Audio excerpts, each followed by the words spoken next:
Good evening. It is March 9th, Yes. Charter Review Committee meeting. I'd like to call the meeting in the session. My name's Chris Sapphire, and we'll go right around the table. Doreen Hayes. Craig Schultz. Nancy Sitta.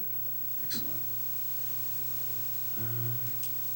I'm going to actually, we have an appointment of a clerk. I do believe that we should probably wait till the rest of the committee gets here. Yeah. Well, would you mind taking notes for? Of course. All right. So we'll put that down for the next meeting. Tonight, we're interviewing several members of the community. However, there is a couple changes, well, one change to the lineup. Mr. Jermaine's unable to be here tonight. He's sick. So I'd like to invite Mr. Tallerman, Town Council.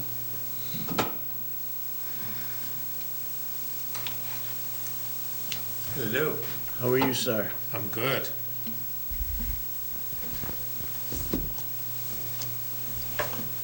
I know an email, did you get? I responded to Diane's email. Yes. Yeah. Did you folks see the email from Diane? I'm trying to check now, but I'm having a tough time getting into the email. I did not see it yet, but it's been busy. Well, that's all right. Maybe we can just go over it that way. There it is. It wasn't too much, there was nothing there in terms of substance of the charter. It was mostly procedural stuff. I think she asked kind of some fundamental differences between charter and bylaws, process for amending them. She talked about a little bit about kind of remote participation, especially in light of current events, I'm assuming. Can we do that? So Millis has adopted remote participation, which is rare. Towns don't do it. You have the right to do that for open meeting law, but there's some real limitations on it. You still have to maintain a quorum present physically. So it allows some people to do under kind of a legitimate reason not to be there. All votes have to be by roll call, which is easy if you have votes even. So those are kind of the limiting factors. If you needed, and then it was suggested that in the email, could you go beyond that by a bylaw or a charter provision to allow more sweeping remote participation? And my answer to that was no, because that would conflict with the state law, and the state law takes precedent over a local bylaw. If there's a conflict and the state law is more strict, then the state law would apply. So you couldn't do that. But you're allowed to, if you had a full complement and a few people were traveling or sick or what have you, you could do some meeting. The zoning board did that last time I was with them a couple weeks ago. Someone was traveling and just participated by phone right on the table right where you are now. And they count as towards the quorum? They do. Okay. They do for that purpose, for all purposes, and they can vote and they can do everything. My concern originally on remote participation isn't so much for a generic meeting.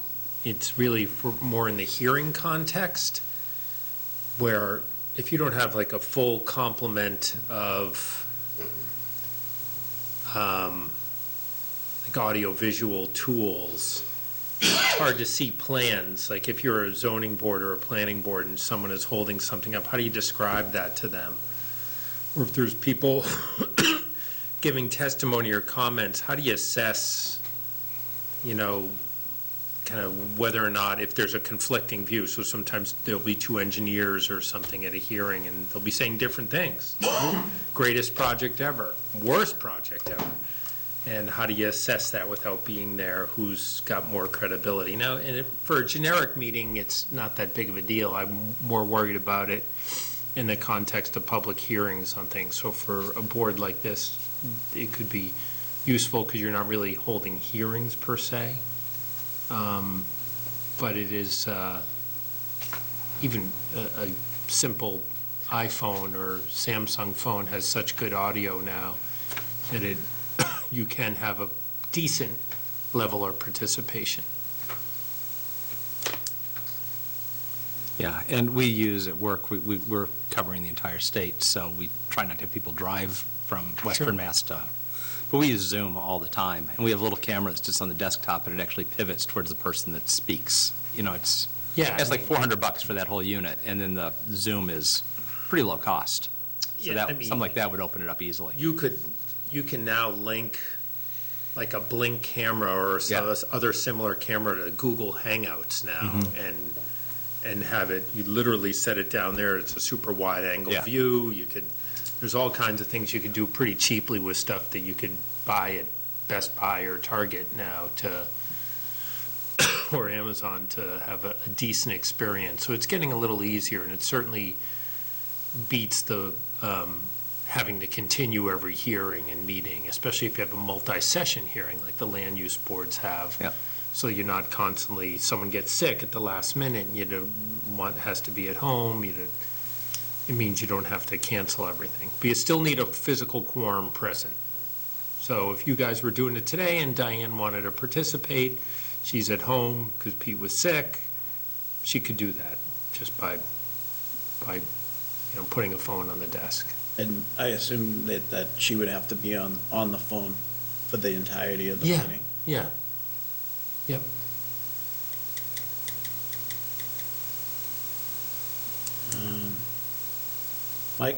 My question's gonna go back to our last meeting.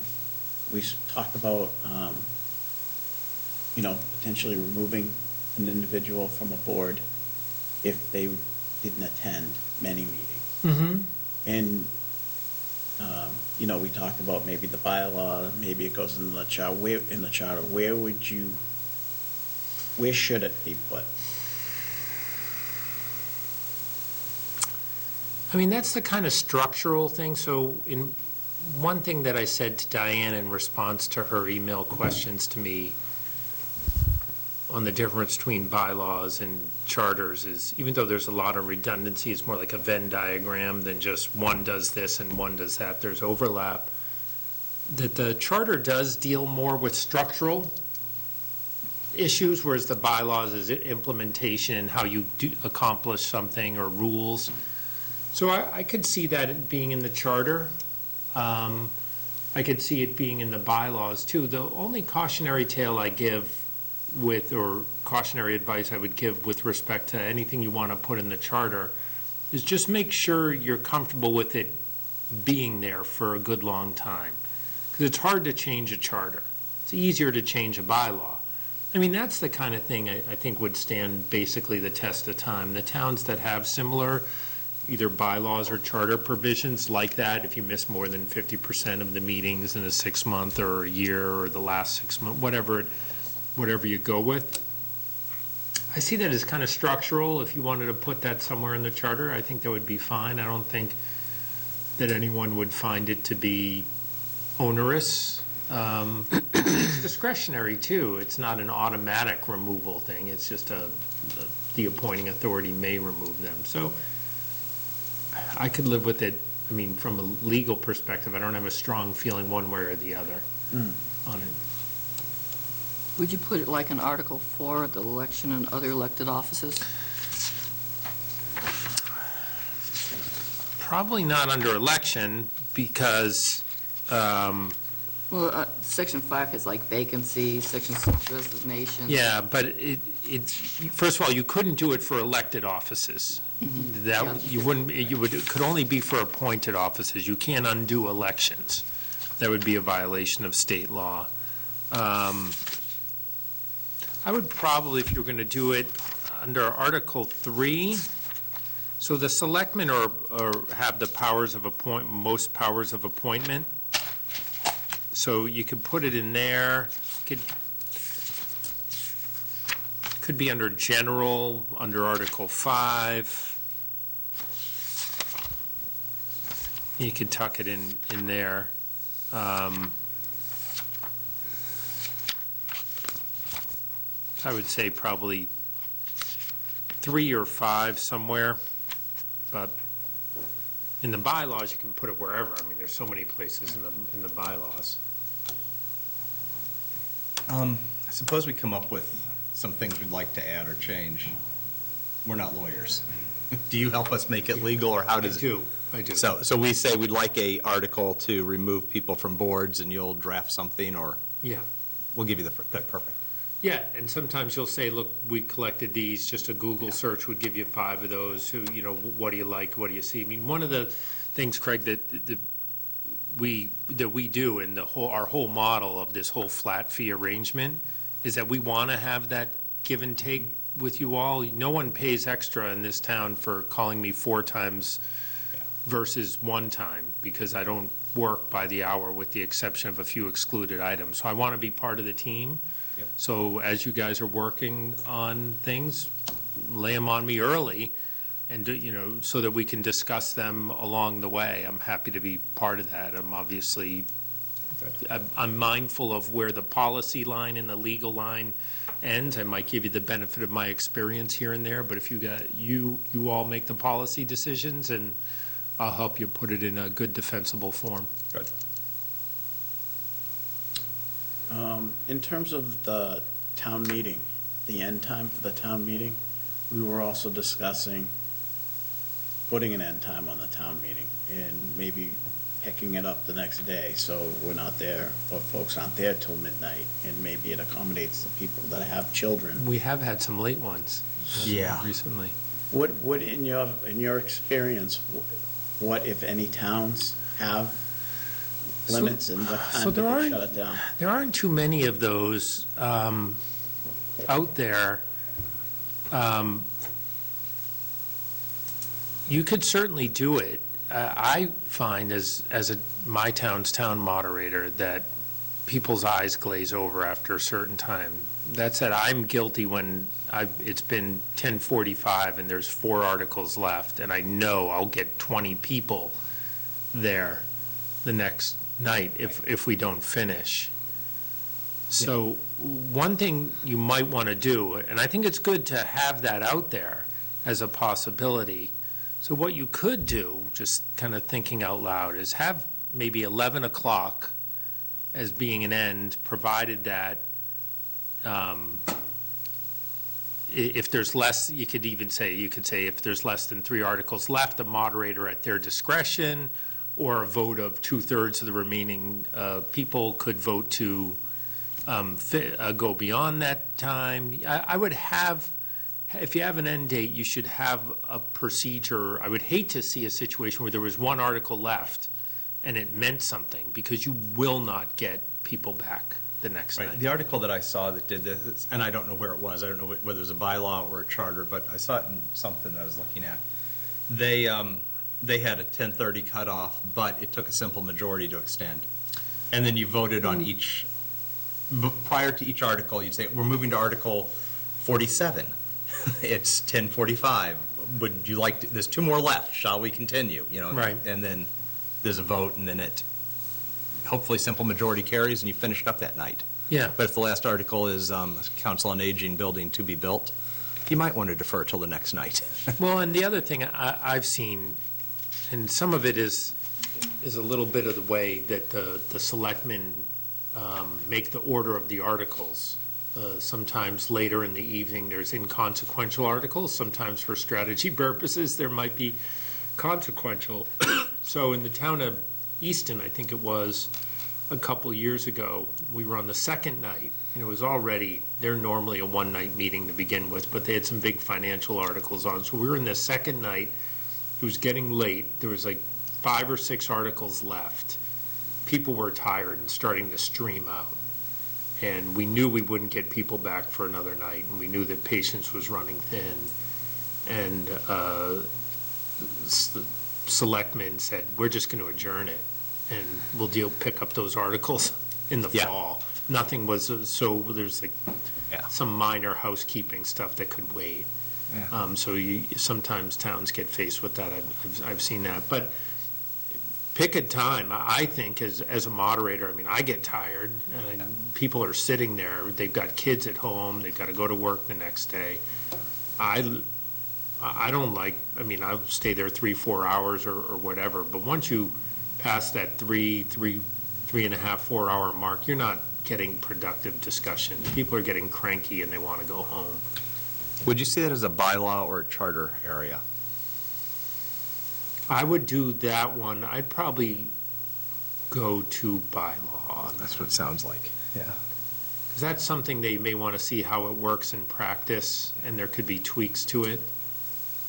I mean, again, it could go either place because that kind of legislative function, so there's no rule on it. I just worry that you lock yourself in with something like that and it starts not working.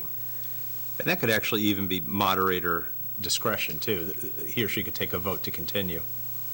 Yeah, I mean, at 10:30, shall we adjourn for a second night?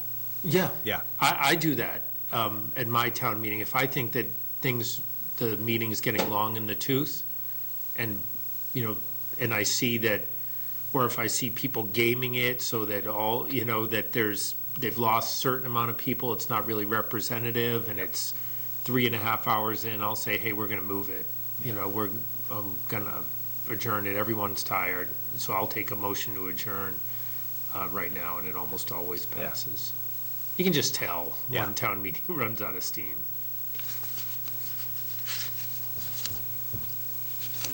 What else did I have? Oh, the term of the moderator. I know we touched on it briefly when you were, the last time you were here. And I've been reading up on that. I'm kind of back and forth. To me, and if I was a moderator, it would seem to me maybe 1 year isn't that long of a period of time to get familiar with the process. Does it matter if it's a year or 3 years? So, well, I mean, I could come up with a hypothetical where it would matter. I mean, I've been moderator in my town for a long time. I went year to year for the first half of my term, or first half of my tenure, and now I've been on 3 years the last few. So it doesn't matter, because you have a moderator who becomes kind of entrenched, and it kind of run, hopefully, what my town thinks is a fair meeting, and it just kind of goes. So it's just one other thing that I don't have to worry about. I can just focus on town meeting. It is hard in this day and age to run for anything. It's, people come out of the woodwork, no matter how inconsequential. The only consequential thing, if a moderator is doing their job, they're just running town meeting fairly, and they're staying out of the way, and they decide issues of parliamentary concern, and otherwise don't get involved in the debate. The only area where moderators, where it becomes more political, is where they appoint the finance committee. And there can be big swings on finance committees. There was actually a movement, and I won't say which party it was, but by a state party a few years ago, to say, let's get people from our party elected as moderators and and have them appoint only people from our ideology. So there's fiscally conservative and fiscally less conservative. Now, I think it ends up not really mattering too much on the local level, because everyone wants to spend on local stuff, and that's how it's worked out in my town. But we did have in my town a couple moderators in a row that were politically charged and really tried to sweep out the finance committee of, running. I don't have any patience for that per se, but you could see how the political element fits into that. Someone who's a moderator for 3 years could really change kind of the fiscal flavor if you have a strong finance committee, if they're the one appointing the finance committee. Less so where they don't appoint the finance committee, and even less so where a moderator says, I'm just going to choose people based on their personal merit and good sense.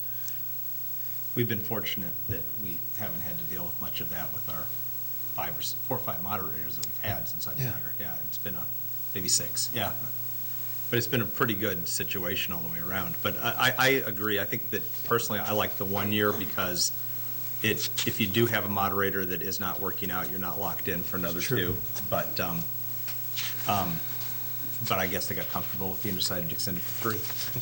I mean, I asked for 3 just because it's just was more time out of my day. And no matter how hard you try and how well you think you run town meeting and how good the reviews are, someone's going to come out and run against you, and it's just like, I got to do this again. So from my own personal perspective, I'm thrilled with 3. Yeah.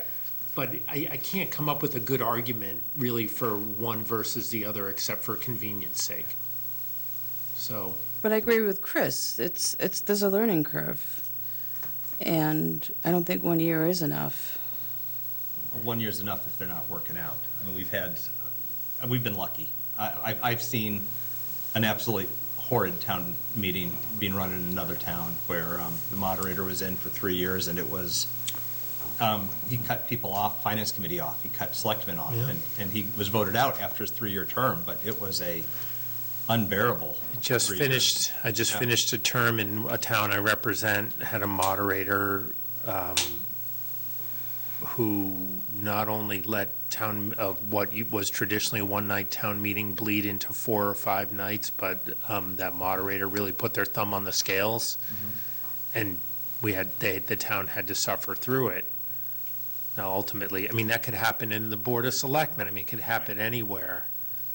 You don't want to dissuade good people from running, so you can see the counterbalance to that. But it is a pretty important night, and it's important that it runs smoothly, so I think there's merits in both.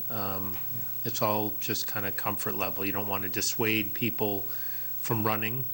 In the same token, you don't want to get stuck for 2 extra years with someone who's not working out. I'd be more comfortable if we had a stable moderator, moving it to 3, when we had McCaffrey and others that had been there forever. Yeah. Anybody have anything else for Mr. Salomon? That's about all I have. And I think your committee has pretty good access to me, too. I'm sure Mike wouldn't, if any of you have an offhand question, you could do it as a group, too, at any point. But if you're just reading through someone else's charter and want to throw a question at me, you have my email address. If you don't, then you can get it. I respond pretty quickly to emails. I think people that know me know that, and I'll give you my thoughts on it. Plus, I'm right down the street, so if anyone wanted to come down and talk, they could do that, too. Excellent. Thank you. Thank you very much. You're welcome. Thank you. All right. Appreciate your time. Of course. So we have Mr. Jermaine out. He's supposed to be up next. And I believe Mr. McCaffrey's down at the Capital Planning Committee, so he's going to be out at 8:15, so probably, Was there a written report from Mr. Jermaine? no. So we'll have Mr. Jermaine in at a later date. So I'll just bump out of order up to Yes. Mr. Kaczynski Yeah. and invite him up. The other thing, there.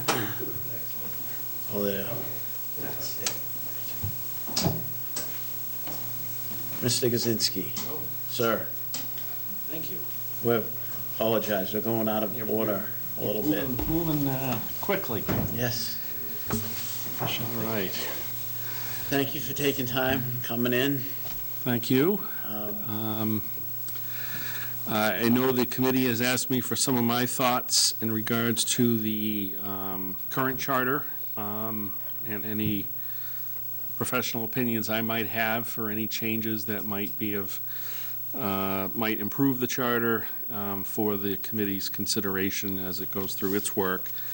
And I did review the charter, and I think my comments would apply exclusively to Article 3, Section 3.5 of the charter,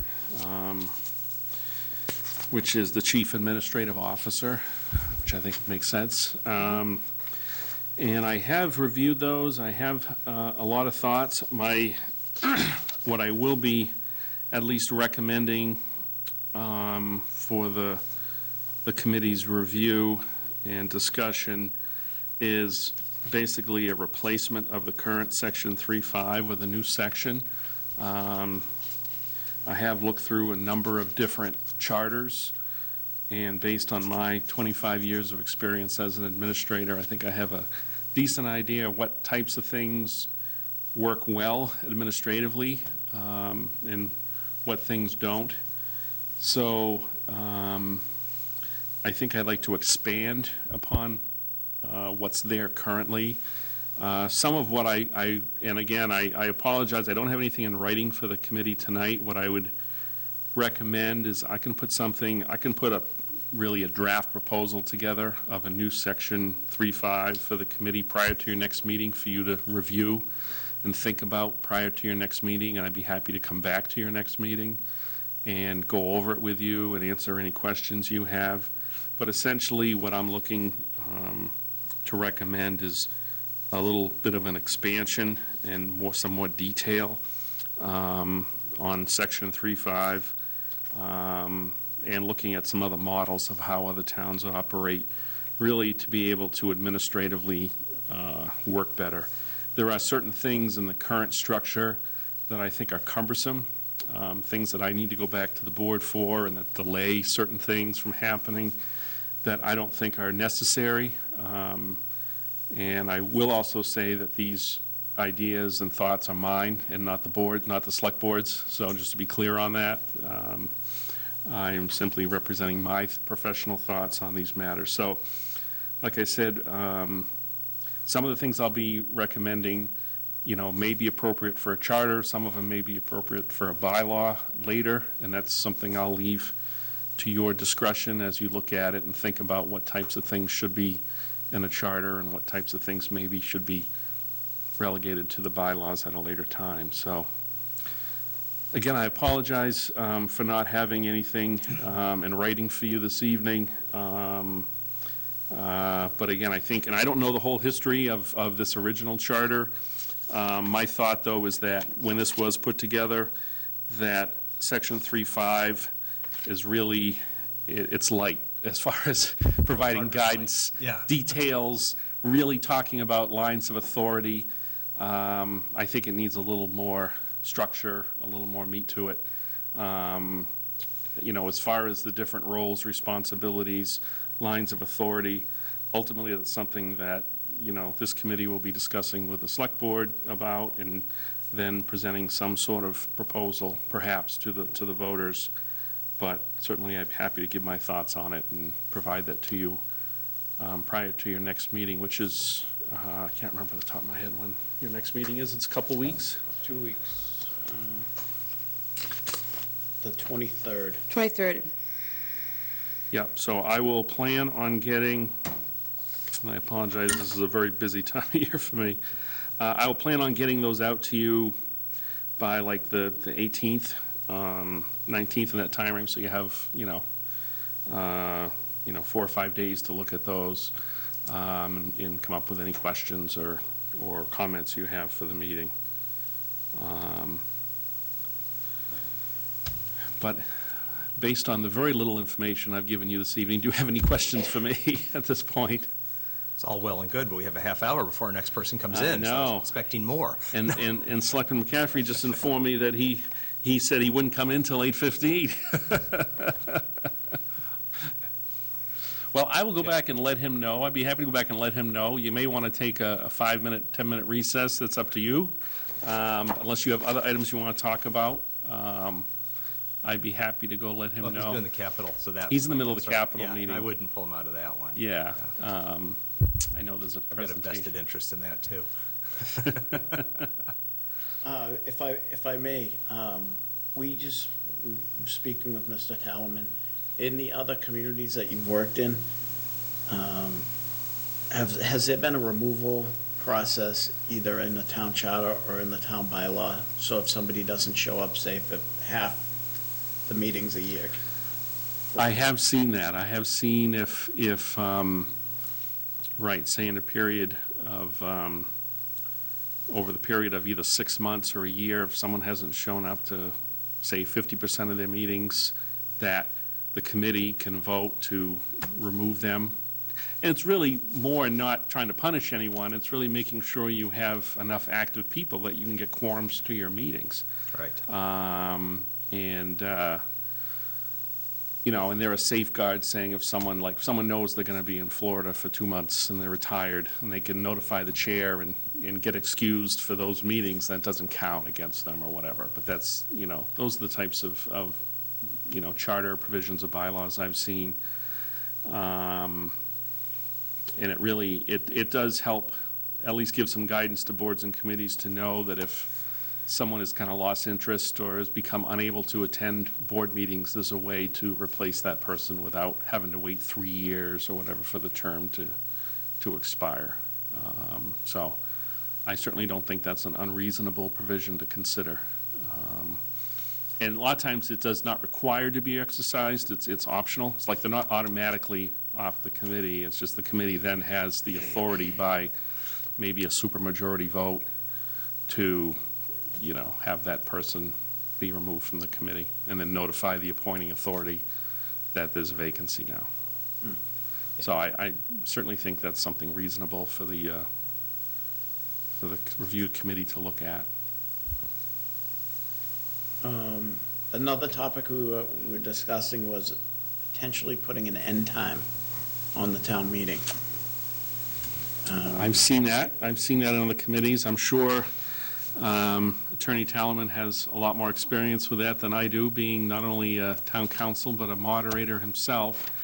But what I have seen is, and I've worked in a couple towns where they have, say, at 10 o'clock, and at 10 o'clock, say they're in the middle of an article, and you hit 10 o'clock, and then the article finishes at 10:05. Before they take up another article, they would have to say, we either have to continue till tomorrow night, or we need a majority vote of the town meeting to continue. And that's generally how I've seen it. Yeah, and that's the one that I saw, that's what they were doing as well. And I like that, because if you got an important set of articles or quick articles, if you got quick articles, you can just move through it. If you've got 2 or 3 heavy articles left, it may be better to wait till the next night, but if you got 4 articles and they're just procedural, no one's going to come back the next night to basically, vote to do simple ministerial articles. And you might even have trouble getting a quorum to wrap up your business the next night. Right. But if you still had some major, maybe zoning articles or things like that still on the agenda, there certainly may be a desire by those present to say, hey, let's wait till tomorrow night because my head's getting kind of fuzzy, at 10:30 or whatever. And we've had a few contentious ones towards the end.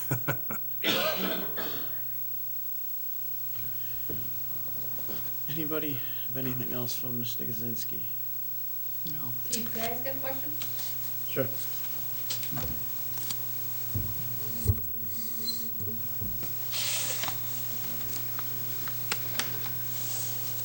Lisa Harden, I don't know which hat I have on right now, Town Clerk of 56 Walnut Street. But it was just regarding the removing people from a committee.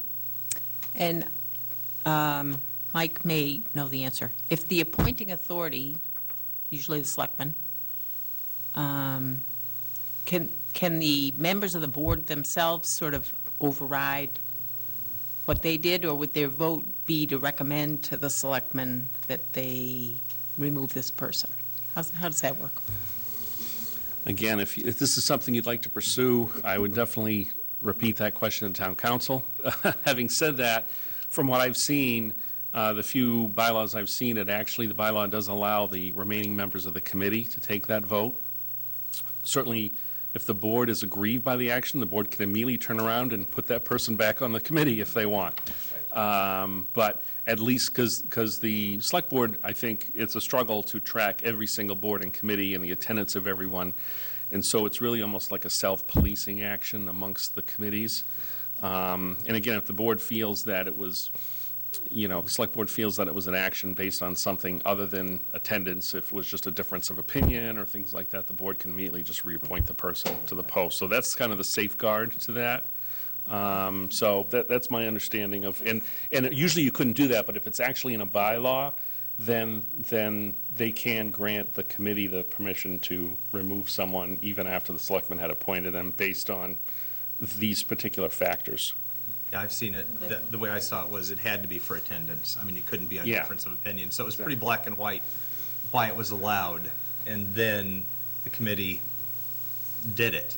Yeah, and as you said, I didn't even consider that one. The selectmen can just reappoint immediately if they chose. But that's the fail-safe on it, because you don't want to get the selectmen involved in every little removal. Yeah, and usually Like- I would say usually the committee chair would notify Yeah. the select board and say, just let you know, this person's been out the last 6 meetings, and they're now out more than 50% of the last year.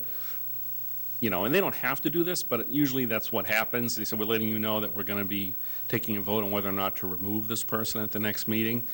And, you know, if that's going to be a problem with the board, you should let me know. But it doesn't take away the fact that the board would have the statutory ability to remove the person, but they also don't want the embarrassment and the issue of having the select board simply reappoint the person and have some sort of strange power struggle go on between the committee and the select board. So, but I think it is a mechanism of self-policing. So do you recommend that be in a bylaw, not the charter? It could be in the charter. I really don't have a strong opinion either way right now. I mean, I think that's something you should look into and maybe get the advice of council on. I don't know if you spoke with town council specifically about that, but Either or, he said, you know? I feel the same way. It just means, it depends on how strongly people feel about it. Obviously, it's in the charter, it's much harder to change, and that's good or bad, depending on how strongly you feel about the item.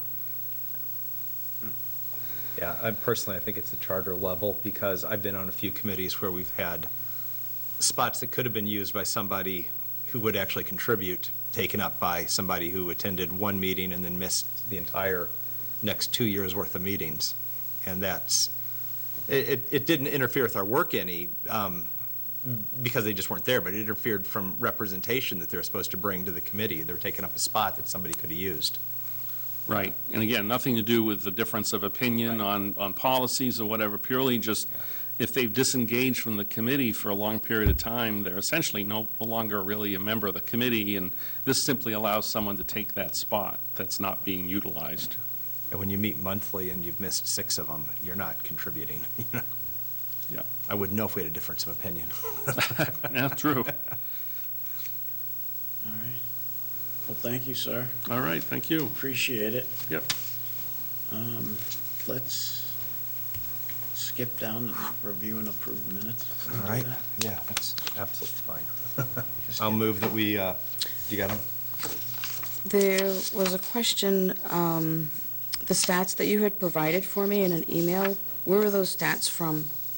It's from, I have it right here, actually. It's from a newspaper, the Milton Daily News from Milton, Mass. What date? It was 10/8/18. Okay, that's the only addition that I would have All right. for the minutes. Can we get a motion to? Did these go out in email? I didn't. I've been remiss in checking email on some of this stuff. Or have we seen them? Have you seen them? Yes. Okay. Then that was the only thing, though, Okay. that I didn't see, was that addition. I added your stats, Hmm. and then I was looking for the date of where you acquired that. Doreen, did you get a chance to read them? I didn't read it. Unfortunately, we have 15 minutes. We can just pass them down. Pass them down? Yeah. Read it. Yeah. Based on what I've read, I'll let her finish and then we'll, and I'm not confident that our selectmen will make it because that's a pretty important committee.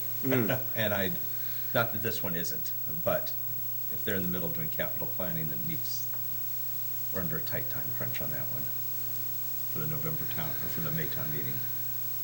And we all have a vested interest in that. You want me to go see if I can get a time frame, whether he's going to make it or not? I mean, Do we- you want it to sit around? I can walk down and ask him. I wouldn't mind popping my head in there, but I'll make a motion that we approve the minutes as written. And then I can run down and check. So how should I let everybody know that the minutes are available to read? We typically email them out to everybody on the distribution list. So email directly, Yeah. okay.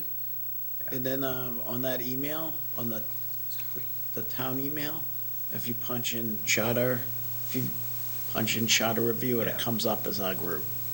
And there's Okay, a everybody. Okay. shared document site there too, we can park them in too.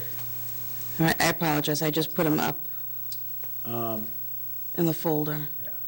Okay. Did we get a motion? I just did. Okay. We got a second? I second. All those in favor? Aye. Aye. What room are they in, do we know? Should I call, Yeah. should I just call for a recess? We can recess for a few minutes. I'll run down and check. Do we know what room they're in? Make a motion to recess for 5 minutes. Yeah. Okay. Move recess for 5 minutes. Second. All those in favor? Aye. Aye. Opposed? No.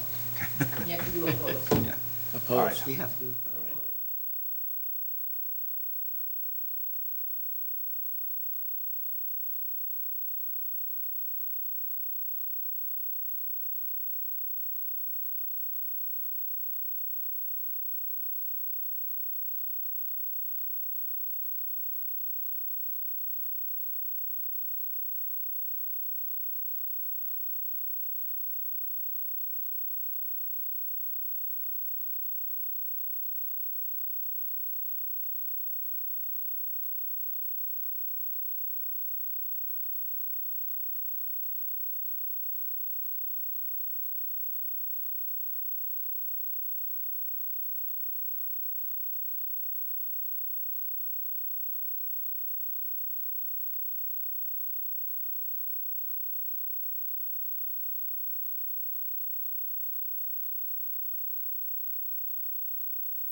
All right, we're good for the 23rd. We can do April 6th is the next Monday. Does Mondays continue to work for? Mhm. Yeah, is there a selectmen's meeting on the 6th or no? Is it, on the 16th, it's just like, April 6th? oh, Let me pull up the town calendar. Yeah. I can go down and look. No, I got it. We have a look on the website.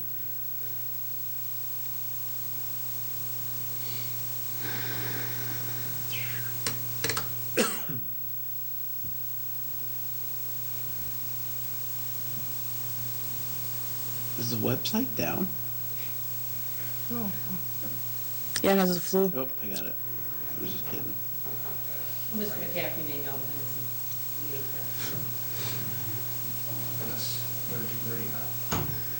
We turned the heat up for you.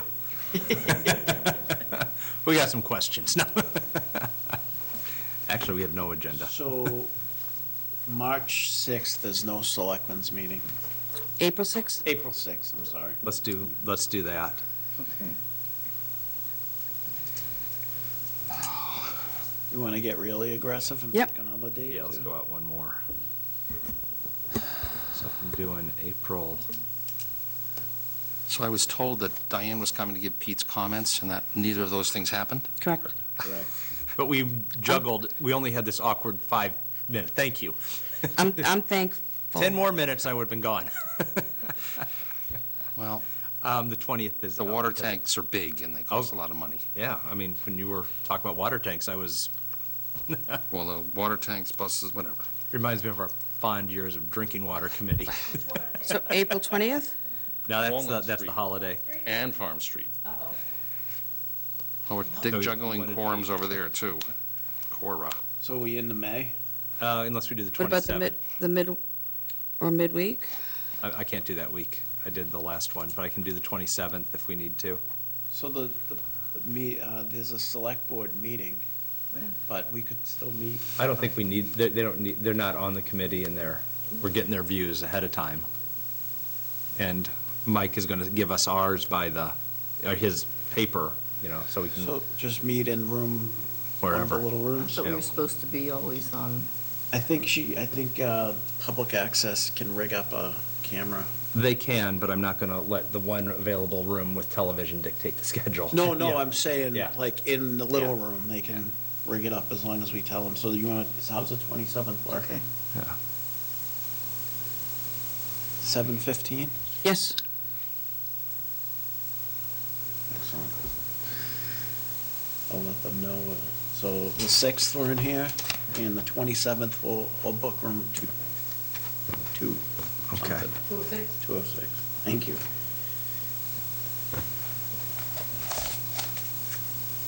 All right.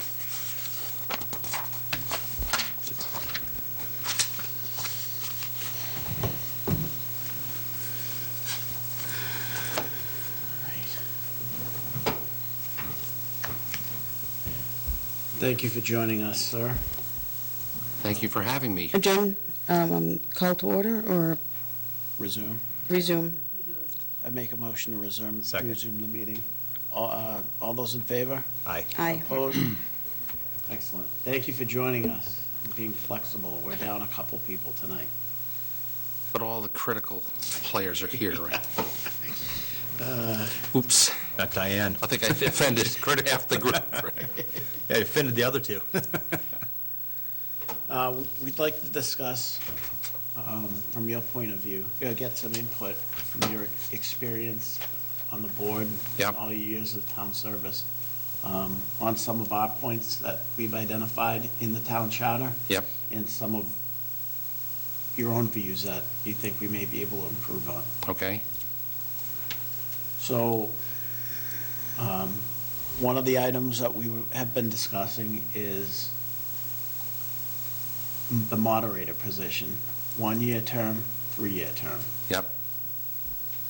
What, in your experience, what would you offer? Well, having been the moderator for a number of years, I think there's value in having the moderator's term over a 3-year period as opposed to the 1 year. It gives some stability to the position. Certainly, what it's going to do, I believe, is anybody who runs for the position is now going to understand that they have a 3-year commitment. I'm not saying the folks who run are not serious about it, but it's not like I'm going to give it a try and see what happens. It's a 3-year, I think a 3-year term is more appropriate. I know the person who preceded me, John Dugan, had always been a proponent of a 3-year term. When I ran, I thought 3-year would be better. It's easier for the candidate because you only have to go out and solicit signatures every 3rd year. But that's not a huge problem. I mean, once you get into the rhythm of doing it, you're going to be able to do it every year. I just think there's value in having someone who's, A, willing to commit to the 3-year term, B, willing to, do the homework necessary to make sure that there's steady improvement in the way the town meeting is run. And so I think there's value in that. There's no other position in the town charter that is a 1-year term. Everything else is 3 years. So why did we single out the moderator for such wonderful treatment? The flip side of that, of course, is if someone is not successful, it's easier to make a move. I mean, that's the trade-off. I personally would be in favor of a 3-year term because I think it adds stability to the position. I don't know off the top of my head, because I haven't researched it, what experience others have had. I know there's other towns that have multiple-year terms for moderator. Moderator, over the course of history, has, throughout Massachusetts, been one of these positions that somebody stays there a long time. Now, we recently have not had that, but prior to that, we had 2 moderators over 30 years. So that seems to be more of the model. Some people think that's good. Some people think, when are we ever going to get rid of that moderator? Well, I mean, there's always a re-election at some point, so the citizens have the right to, make their choice. So I feel, based on my personal experience, that a 3-year term is a better approach.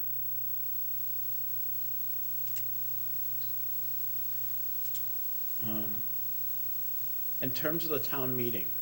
Yep. We've been discussing potentially an end time for a town meeting. The time of day, Yes, like. No, like, yeah. like- Hour. 10 An o'clock. Like 10 o'clock. 10:30. but, Whatever it you know, is, yeah. Yeah. Yeah, I think that's, from a charter point of view, I think it's way too constricting. You may be on a roll here and you want to just clean one more thing up, and if the charter says you got to adjourn, then you have to adjourn. Well, the way it was structured was going to be that with a simple majority, any article that comes up after whatever article's processing Yeah. at 10:30, you finish. And then subsequent articles, you vote to continue upon the completion of each of them, simple Right. majority called by the moderator, which could be done anyway by the moderator. Well, yeah, I'm not saying that's not a good policy. The Right. question is, where do you put it? With a bylaw, and this was discussed by the town meeting committee Yep. over a period of time, which Craig's well aware of. Yeah. There was support for a bylaw that would be more directive on time and length and those kinds of things, because it would start to perhaps rein things in a little bit, gives the moderator a little less authority, although they always have some authority. The beauty of a bylaw is the town meeting can change it. Yeah. The charter is going to require voter support if you make a change in the charter. No matter what route for amendment you go through, you got to go to the voters and get approval of it. So it's a more cumbersome process. Again, speaking as a former moderator, I would rather have a little more flexibility, because you're going to try to get the meeting done, not draw people out. But if you have a bylaw, it's going to limit your flexibility, but maybe you have a little bit, but it's really sending a message to folks who want to go to town meeting. This is what you're up against. Now, I was reviewing some of the material for the last charter committee that I'm aware of. Took me back in time to 1988. Turns out that the charter amendment in 1988, which adopted the town administrator, it was actually 89 when we adopted it, was actually voted the 3rd night of town meeting. So back in the day, town meeting often adjourned after a certain point in time, and then a subsequent meeting was scheduled and held the next night, a few weeks later, whatever. A lot, if you look back on the, the way the town meetings have run in the past, that was pretty common, actually, because it would take people a long time to get through some articles, and they wanted to move to the next thing. So you can still adjourn a meeting and then reschedule it and continue it another night. If you're getting some guidance that says, look, if we run this till, whatever we say, after 3 hours, say, then you're going to have to meet another night, because you got to conclude the town's business. And if you're trying to conclude the town's business before the fiscal year begins, that means you got to get this all done by June 30th. But it's not, there's plenty of years where this town had multiple nights. So to the point where the town meeting itself took control, if you will, and said, we've had enough for tonight, let's adjourn and come back another night. Hasn't happened in 20 years, probably. That doesn't mean it couldn't happen this year. I don't know, even without a bylaw. Anyway, my feeling is that if you're going to restrict the time of the town meeting, a better approach, a more flexible approach would be to address it in a bylaw rather than the charter, because the charter's just too hard to change. One last question in regards to that same vein. In terms of individuals serving on a committee. Yep. What is your feeling if an individual didn't show for, say, half the meetings? We're exploring the possibility of having the ability for the committee to Right. remove that individual. Well, there's a bylaw that covers that currently. It's a little bit, perhaps not as restrictive as you'd like it to be, because if someone doesn't, I forget exactly what the terms are, someone doesn't appear, it calls for a longer, first of all, it gives the committee the authority to ask for the removal of a committee member who's not doing the job. It just is not after a couple of meetings. I think it's like you miss half the meetings over a period of months or something. Then the committee has the authority under the bylaw to remove an individual. So it's already there. I think we might, if it's not working well or it takes too long, maybe you can take a look at it. But it gives the committee that is engaged in the work the ability to look at someone's attendance and determine that that person's not pulling their weight, and therefore you can declare a vacancy, and then the appointing authority would be charged with filling the vacancy. So it's already there, actually. I hadn't looked at the bylaw, looked at the charter, so we'll find that. Good. And maybe take advantage of it in some cases. Well, one of the, challenges always is making sure you find all the authoritative documents. Yeah. And as those of you who've been doing this for a while know, sometimes the documents get amended and somebody fails to update the document, the whole document, even the charter itself. Yeah. Got to make sure you're looking at one that lists all 8 charter amendments so that you're not looking at an old document. So it is there, but I think, I looked Yeah. at it again and it just seems it's a little bit archaic, I think, maybe could be updated. Yeah. What's your feeling on having that in the charter as opposed to the bylaw? I just think it's way too restrictive. That's my view. I mean, I look at the charter as the Constitution, which is the general outline of the government and the responsibilities of basically your 2 branches of government, your executive and your legislative. That's your framework. And if you're going to have policy and again, that's adopted and voted by the citizens of the town. That's where that comes from, the Home Rule Charter. If you're going to change rules of operation in those departments, then, maybe you want to look more, either you do it because that's your policy, or you do it in addition to that with a bylaw change. We haven't really used bylaws as aggressively as we might. And we did discuss that in the town meeting review committee, that maybe we would want to have some more bylaws, which again, the town meeting adopts. So it's Yeah. the town meeting trying to make the town meeting more effective and efficient. I think it's a better place for it. I mean, there are other areas that the charter could address that maybe you'd want to have a little bit more direction on. I noticed in reviewing the charter, for example, that we make no reference in the charter to the finance director. We have appointment by the board for the town accountant, the tax collector, a few other things I forget, but the finance director is not mentioned. Now, this is a pretty important, critical position. Is one of the positions that is appointed directly by the board and does not have, not by the town administrator. It also is a position now where we've consolidated financial management between the municipal side and the school side. So I think the finance director ought to be addressed in the charter because it's such an important position. Now, that also raises the question as to whether or not that provision should codify the decision, which was basically a policy decision by the Board of Selectmen and the school committee to consolidate the finance function. That doesn't mean that down the road, one of those committees could withdraw from that, to say, well, wait a minute, I don't like that anymore. Do we as a town want to say that's not really an option, that the finance function is a consolidated function?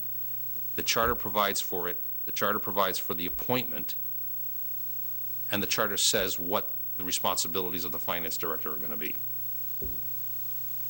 I think that's one that is increasingly important and perhaps is something that the charter might want to take a look at.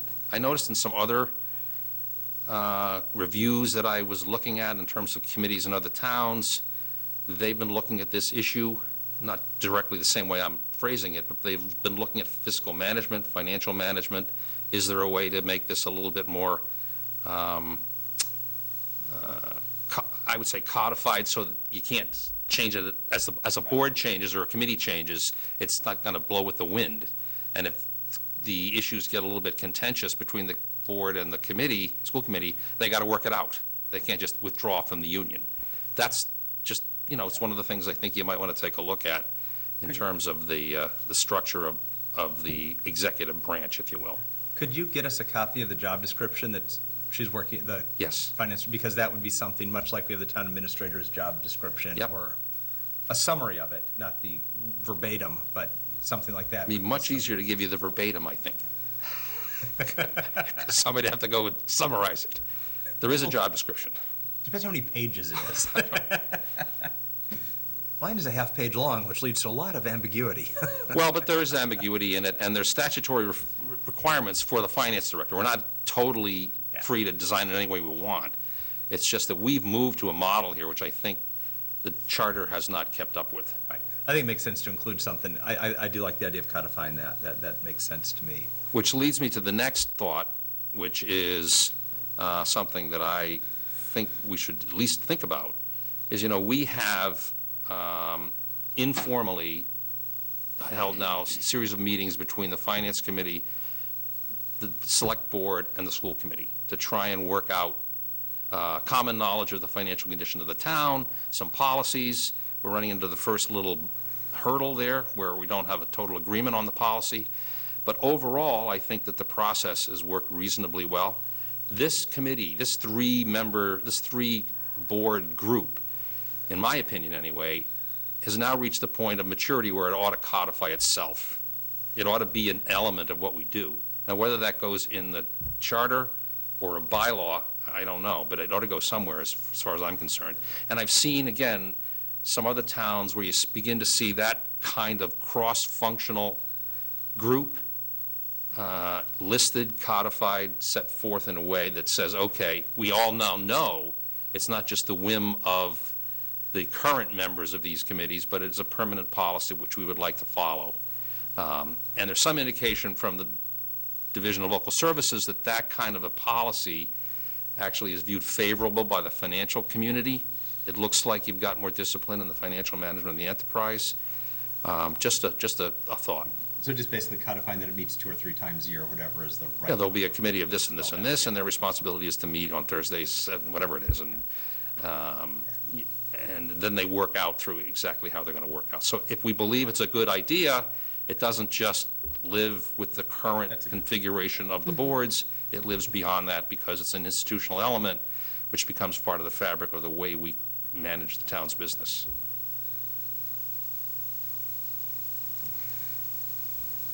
Another item that we had on the list was this number of selectmen, Right, 3 versus 5. right. versus 12, no, versus 3 versus 5. What's your thought on that? I have a myriad of thoughts on that. And I think that this is certainly a topic which I've seen, conversation in our town, conversation in other towns. I was looking today at a report that was completed by the town of Belmont. I don't know if you've seen that or not. It's on their website. It's pretty exhaustive. And the town of Belmont, which is a lot larger than us, the recommendation of that committee was to move from 3 to 5. But it was not a unanimous vote, as it turns out. And there's pretty good arguments on both sides of that when you look at what the way that people have articulated what they were seeking to achieve. So the question really is on the number of members of the board. What's the purpose? What are we trying to get them to do? What is the goal? And that helps us decide whether or not additional members of the board helps us reach that goal or not. I looked at some of the things that we did back in 88 and 89 when we were looking at the charter, and that was really when we were looking at whether or not we wanted a town administrator. And one of the key things we did is we said, what are we trying to get? What is the point? At that time, it was reaffirmation that citizens of the town should be the ones who set policy for the town through the boards that they either elect or appoint, the citizen boards. And secondly, the town government should be managed more efficiently to be able to carry out the policies that the citizen boards have actually articulated, have set. And then thirdly, it was really the clarity of accountability. People in the town should know who's responsible for what. So they need to know who sets the policy, they need to hold those people accountable for the policy, and they need to know whose job it is to carry out the policy. So it's an accountability. And that's what we articulated those goals. And again, this was in an era when there was multiple elected boards, the government was fragmented. There was really no professional management at the center. The only central position was the administrative assistant to the board. And what that meant was whichever member of the board had the most time to spend on it ended up running things. By the late 80s, early 90s, it was clear around towns around Massachusetts that was a model for a town of our size that was not sustainable. There's too many rules and regulations, there's too much going on. You needed to get somebody in charge of the administration. So that was what the recommendation was. The town administrator's position was established. You've seen what we wrote about it in the charter. Not sure that there aren't some tweaks and updates there too, but at the end of the day, that was the decision made. So my question really that I ask myself is, what are we trying to achieve by having a board and getting the same number or more? What is it that we're looking for? And honestly, I think it's a lot of the same things. I mean, we're looking for this board to be the board, the central board for the establishment of the policies that should be implemented by the professional managers. That's the job of the board. And that's what's articulated in the charter. And I would say that over the time, largely that's what the board has done. But it has also strayed. You have members of the board who feel as though they should intervene more directly with either department heads or even employees, that they are not going to funnel their administrative ideas through the town administrator. They're going to do end arounds. And I'm not accusing anybody of anything. It's just the fact over the last 30 years is what's happened. So my question for the board is to say, is it time for the board to more carefully articulate for itself what the board's role is and what it should be, so that we maintain the model that the administration of the town is the responsibility of the town administrator and the department heads and the employees, but it's the job of this board to set the policy. I think our board needs to adopt a policies and procedures for the board statement. Now, we've been talking about this for a while. It's actually on our goals for this year. Right now, it's still a gleam in its mother's eye, but we need to do it. We need to do it, I believe, to make sure that we define what the board is supposed to do, make sure it stays focused on those issues, and gives any new member of the board a running start, as opposed to, what do I do now? Which has really been it's not a problem. It's unfair to new members of the board. Because what it does is it gives the veterans, need I say, somewhat of an unfair advantage. Because the veterans already know what's going on, what you're supposed to do, what you're not supposed to do, and the new folks who've been elected by the town, and of course, over the last couple of years, in contested elections, more need to run to catch up. We need to get them better trained and better. I mean, one of the things, I don't know if we can even do it, if we could change the fact that they don't take office, the hour they get elected. There's at least a week, or 2 weeks, or some transition period. I mean, a member of the board gets sworn in the night of election, shows up at the town meeting the next week, and it's expected to defend the budget. And that's not reasonable. Or differ with it. Or differ with it. I mean, it had nothing to do with it. All kinds of problems. Right. It hasn't Yeah. really been a problem, but it's not a good way to do business for members of the board. So, anyway, I think that the way I look at it is, I was trying to determine if the current configuration gives us, a reasonable shot at keeping the accountability clear. 3 board members are accountable. Each one is accountable, and collectively they're accountable. It would be the same with 5, but I mean, with 3, I think it's just easier to keep them accountable. I think that some of the rationale you see is it gives more opportunity for diversity. This is in some of the, you may have seen some of these studies out there. And so I looked at us and I said, well, okay, over the last 5 years, we've had 3 contested elections. 1 year, in 2015, there was an uncontested election, 2018 uncontested, in 16 we had 3 candidates, in 17 we had 2, in 19 we had 2. So we've had a pretty good history of contested elections recently. If you went back a few years before, that wasn't happening. So we have more of that. I don't know why, but I think it's a good thing. So from my point of view, sitting on the board this time, because I was on the board a long time ago as well, I've now served with 6 different people. So there's plenty of change. It's not just locked in. Starting in May, I will have served, I believe, with 3 men and 3 women. So there's diversity in terms of gender. It does tend to be older people rather than younger. I can tell you in my experience, I've served on the board for 6 years when I was fully employed and working in Boston and managed to do it.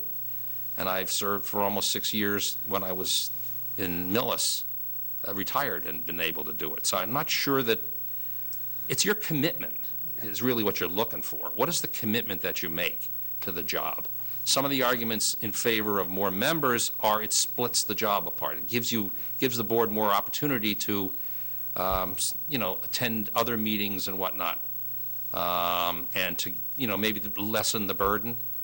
From my point of view, the board members make their own commitment. If you had only 3 meetings to go to instead of 5, you'd spend more time on the 3. I mean, I don't know that. That's my experience, that the board members will, in fact, define their own time commitment to the job. And so I don't think it makes any difference whether it's 5 or 3. I don't see 5 dramatically reducing the workload. I guess that's what I'm trying to say. I do have a concern about meetings, the board meetings. 3 members on the board is a long meeting, because members of the board have this common disease. They want to be heard. Now, if we have to hear 5, it's going to be that much more, and you're going to get that for sure. There are some towns that complain about free riders in a 5-person board. Person runs, doesn't do anything, comes to the meetings once in a while. So what's the point? I mean, I'm not saying it would happen here, but that's an issue because it's in a group of 5, you're able to maybe not be as committed. I don't know. It's hard to not commit in a 3-member board. So I think that what I've seen in other towns is I've seen some trend toward the 5. I think it tends to be in larger towns rather than smaller, although the data will show you that, there are 5 members. I think there's a 5-member board in Sherburne, for example, 3-member board in Holliston. So it's going to vary. And it's not that they moved to 5 or 3. They've been there for a long time. When you start to look at the reasons why people should move, I've seen it more in the Belmont's a bigger town. They have 25,000 people. Duxbury's looked at it. They have 15,000. Now, that doesn't mean just because we're only 8 or 9 that we shouldn't look at it.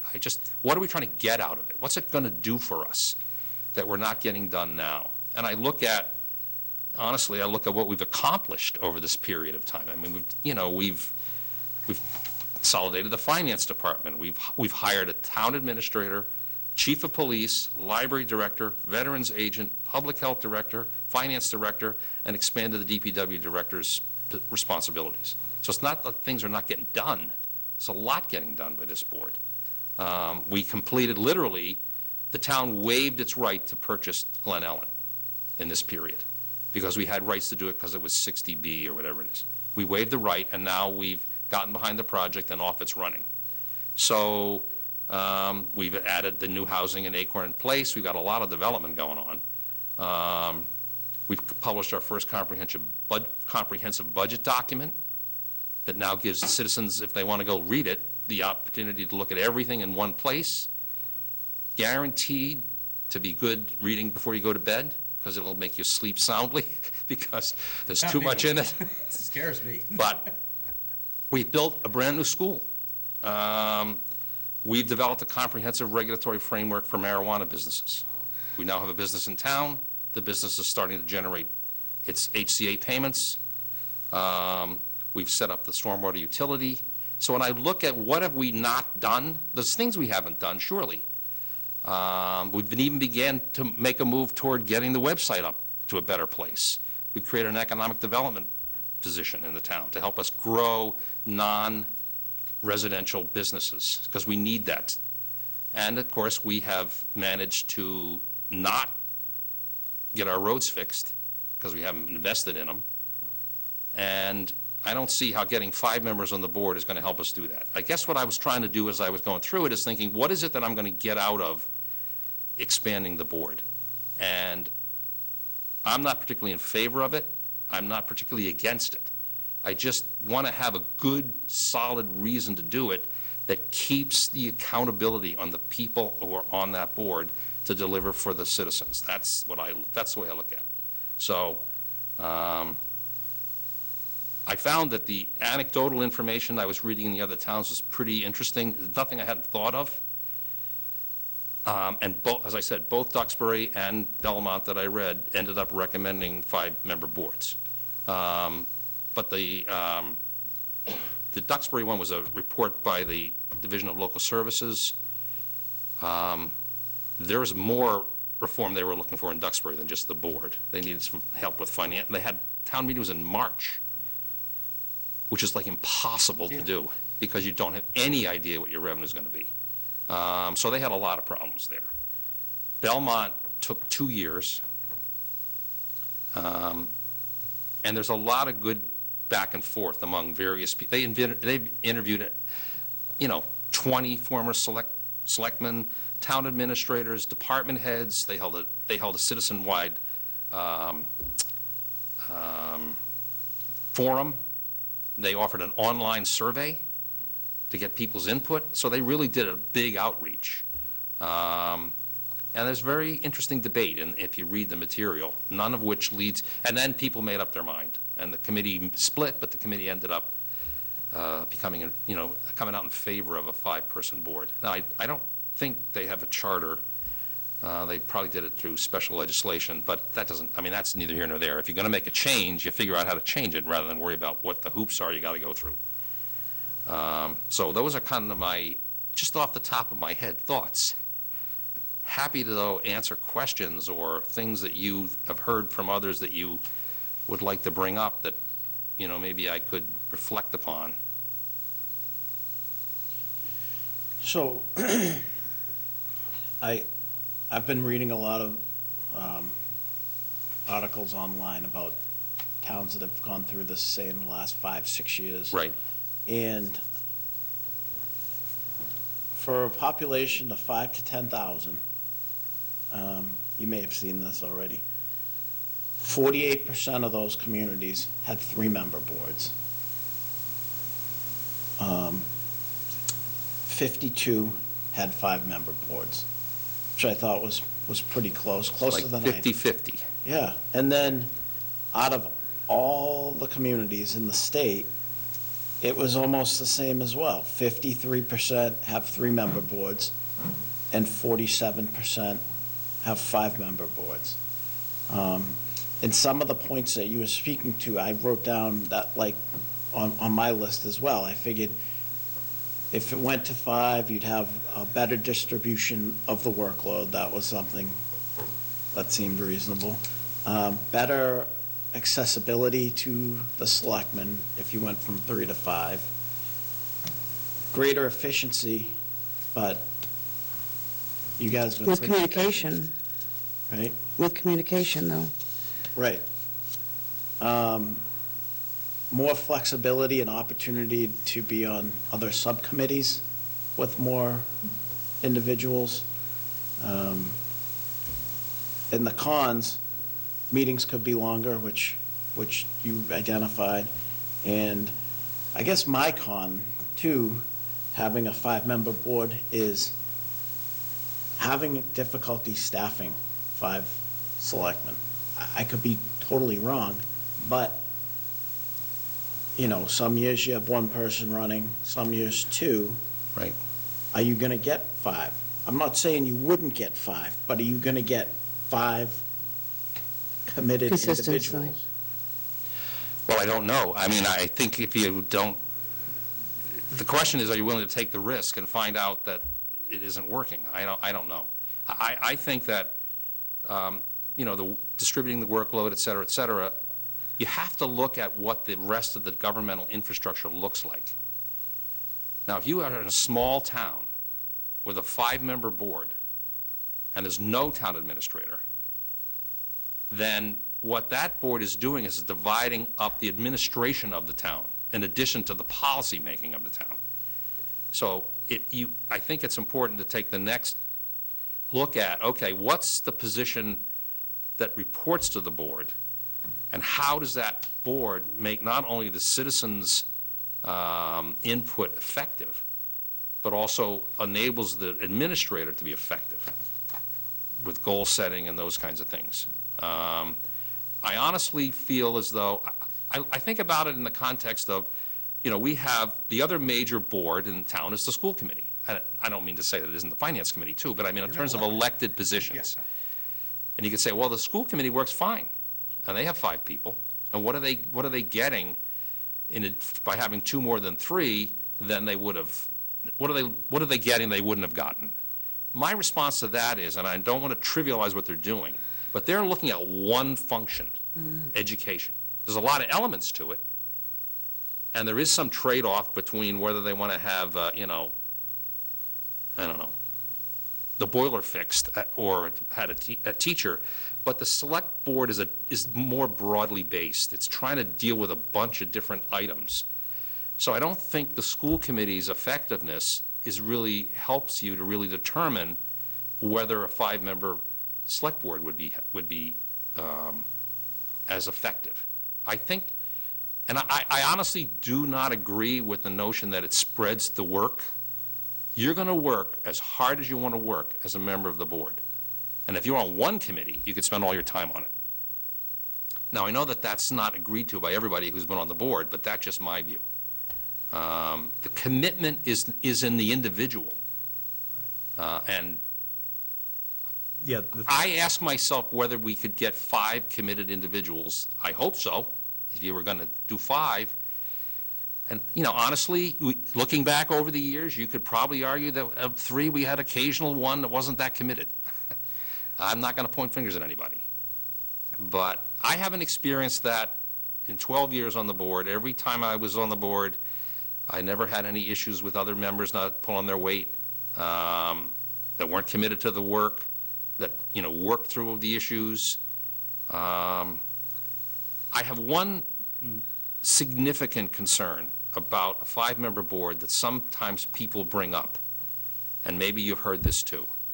That would be the ability of two members of the board to talk to each other in private.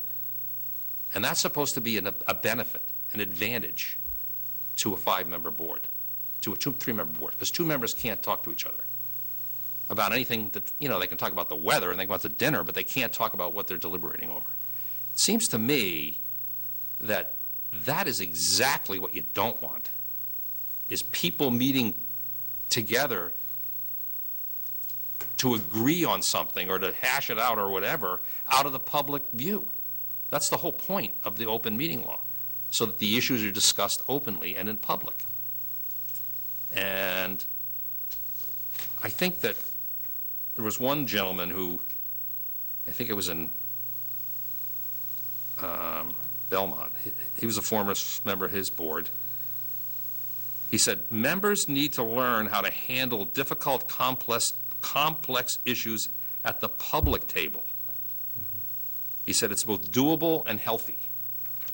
I agree with that.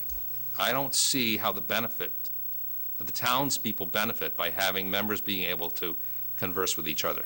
Because as soon as one of them talks to the third member, it's a quorum. So now it becomes an open meeting law violation because they're discussing it in private. It's cumbersome. I agree. It is a cumbersome scenario, and it's hard to deal with sometimes. But what is the value to the citizens of having members of these boards confer with each other out of the public view? I don't believe that that is a good outcome. That is clearly an opinion, because others don't agree with that. I agree on the conferring and reaching decisions, but I'm just thinking back to the Finance Committee where we have 9, and often two of us will sit down to prepare a presentation. That type of thing happens. But Yep. it's not so much arriving at, a plan of action. It's preparing something. Sometimes it's very helpful to have somebody bounce ideas off. But I do agree with you that those difficult conversations have to be held in public. And I think it's important that that gets emphasized. And if it's a reason Yeah. to go to 5, I think it's a bad reason. Yeah. That's just my opinion.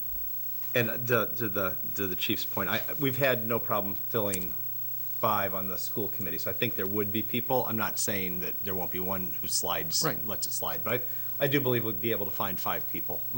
Several of those have been contested votes. The people that haven't been contested are the ones that served for 6, 7 years, 3 terms already, and they are running unopposed, Well, But even sometimes- some of them have been voted out. Well, I mean, we've Yeah. had, over the last 4 or 5 years, we've had, in contested races, no incumbent has been reelected. Right. What does that tell you? Well, it tells you that the people are deciding who they want to run their town, frankly. Yeah. And I take it if there's a contested race versus an unopposed race. Yeah, a contested race where there is something versus unopposed, sometimes it's a reflection of the quality of the candidate. But I agree with you. Yeah. Look, a contested election is beneficial to the citizens I because agree it with gives that. them the opportunity to hear from both people. Yeah. Okay? I have no great problem running unopposed. Yeah. I find it a delightful experience. But I had no problem running opposed because that's, people are entitled to hear what you think. Right. That's what elections are for. And if 5-member board gets people more engaged and more excited about the town, then that is a great benefit. Yeah, that's what I'm trying to decide how I feel about. Well, Which is it? does that do it, or is there something else we should be doing as well?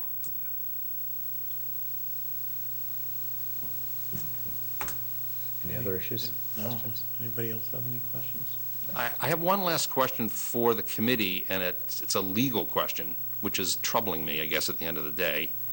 And it may be something that could be considered in terms of amendment. As you, I'm sure, are aware, any change to this charter through the home rule charter process requires to the number of members of the Board of Selectmen and whether or not the town meeting is, representative or open, has to be proposed by an elected charter commission. That's the way the charter says it has to happen. This is not an elected charter commission. Now, I don't know whether it's appropriate, and this may be a question for council, as to whether or not this committee ought to recommend a change of the amendment process. Maybe that hurdle is too high. Maybe it is unreasonable. Hasn't happened, ever. Of course, the charter also says that we should appoint a charter review committee every 10 years, which also hasn't happened. Right. I would point out that most of the last charter review committees have been appointed by the moderator, not by the select board. Because the town meeting voted that they wanted a review. Now, this is not going to be marching in the streets over what you do about this provision, but I'm just saying, it just makes it that much more complicated to make policy change which is in the best interest of the town. Now, I'm sure council could talk to us about the special legislation route. There's another way to change the charter, which ignores the charter, basically. And through town meeting votes, it goes to the legislature, gets approved by the voters, and it's done. But if we're going to keep doing that, why don't we just change the way we amend the charter? The thing about the charter is it's our home rule charter that we adopted as a town. And we should make it work for us.